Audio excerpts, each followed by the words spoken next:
اور supreme court خود کہہ چکی ہے عمران خان کی گرفتاری غیر قانونی، 90 دن کے الیکشن کا معاملہ، یہ سارے معاملات اگر نظر نہیں آتے تو یہ فراڈ ہے، یہ انصاف نہیں ہے قاضی صاحب۔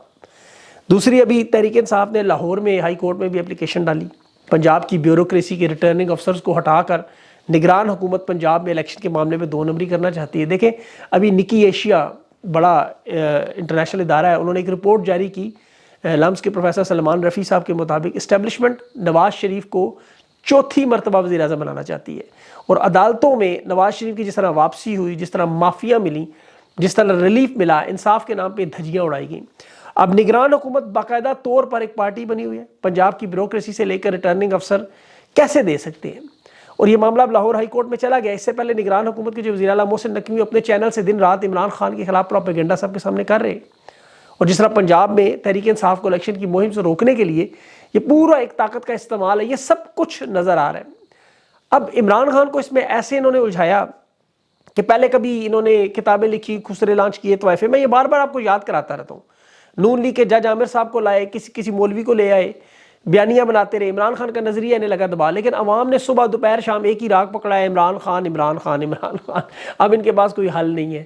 پاکستان کی تاریخ میں پہلی مرتبہ اسٹیبلشمنٹ کو ایسے حالات کا سامنا کرنا پڑا ہے، اور یہ نکی ایشیا کی رپورٹ میں واضح ہے بالکل۔ وہ کہہ رہے ہیں کہ نواز شریف اسٹیبلشمنٹ کا مقروض بن کے آیا ہے، اب وہ ہر صورت میں اقتدار میں انہیں حصہ دینے پہ مجبور ہے، کیونکہ اس کی خاطر انہوں نے آئین کو توڑا۔ انتخابات میں جو تاخیر کی گئی، نواز شریف کے حق میں انتخابات کیے گئے اور تاریخی دھاندلی کی تیاریاں، اور دوسری طرف عمران خان پر نیب کے 10 والیوم کا ریفرنس بنایا گیا۔ ویسے نواز شریف پہ 12 تھے، عمران خان پہ 10 بنے، پتہ نہیں وہی 10 اٹھا کے کاپی پیسٹ کیا ہوگا انہوں نے۔ خان نے اسی نے کہا میری زندگی تو کھلی کتاب ہے، 10 کے 10 پبلک کر دو، عوام کو پتہ تو چلے میں نے کیا کیا ہے، میں تو صرف آزادی ہی مانگ رہا ہوں، حقیقی آزادی۔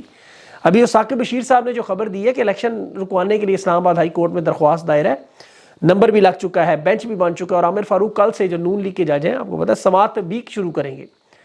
لوگ حیران ہیں کہ ایک طرف بات نہیں کرنے دے رہے۔ ابھی آپ نے زلفی بخاری کے ساتھ میرا انٹرویو دیکھا ہے کہ عوام بات سیدھی سی، عوام قابو نہیں آ رہی، انہیں اگر 3% بھی یقین ہو جائے تو الیکشن کروا دیتے۔ الیکشن شیڈول رکوانے کے لیے اسلام آباد ہائی کورٹ میں درخواست۔ دیکھیں اس میں وزن مجھے اس لیے لگتا ہے کہ آئی ایم ایف نے دسمبر کے ایجنڈے میں سے پاکستان کو نکالا، یعنی پیسے نہیں دینے۔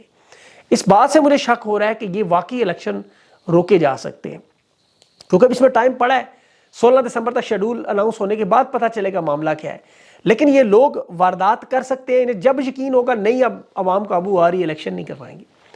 ابھی جب افغان باشندوں کو شناختی کارڈ جاری کرنے کا معاملہ اور الیکشن شیڈول کو روکنا، ایک دفعہ الیکشن شیڈول روکا گیا تو پھر عامر فاروق صاحب نون لیگ کی مدد کر رہے ہیں براہ راست، سیدھا سیدھا معاملہ ہے۔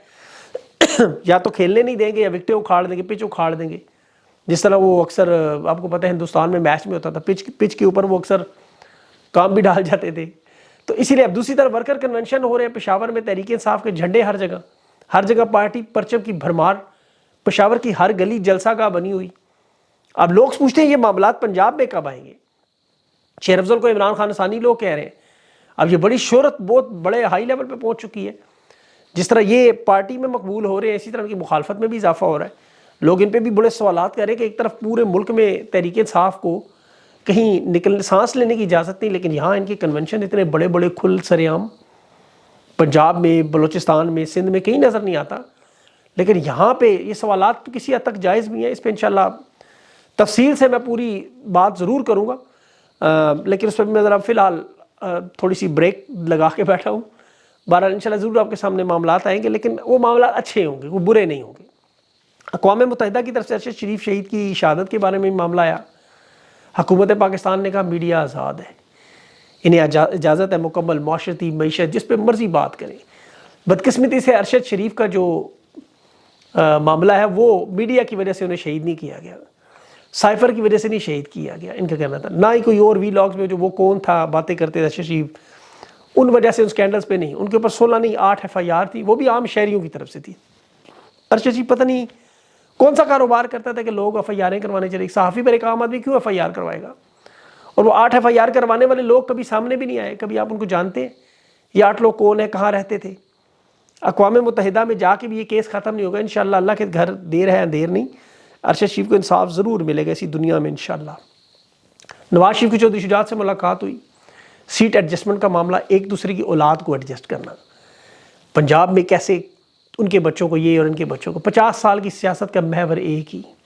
اور آج اگر دیکھیں عوام میں سے شدید نفرت کر رہی ہے تو اس کی وجہ یہی ہے کہ انہوں نے ہمیشہ اپنے بچوں کے مستقبل بنائے, سیاست کو ایک کاروبار کی طرح چلایا. دنیا بھر میں موروثی سیاست اب ختم ہو چکی ہے.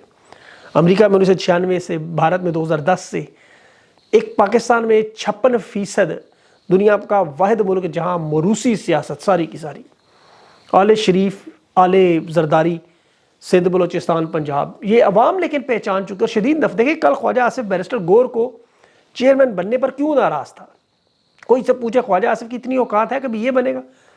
احسن اقبال کا بیٹا, رانا ثناء اللہ کا داماد, سیف کھوکھر کا بیٹا, روہیل اصغر کا بیٹا, حنیف عباسی کا بیٹا, رانا تنویر کا بیٹا, ابھی دانیال عزیز اور احسن اقبال کی جو لڑائی ہوئی وہ بھی بیٹے کی سیاست کے ٹکے کی وجہ سے. ادھر مریم نواز کا اپنا بیٹا تیار ہو رہا ہے, مطلب بیٹوں کی سیاست ساری موروثی, پاکستانی عوام بس ادھر ہی.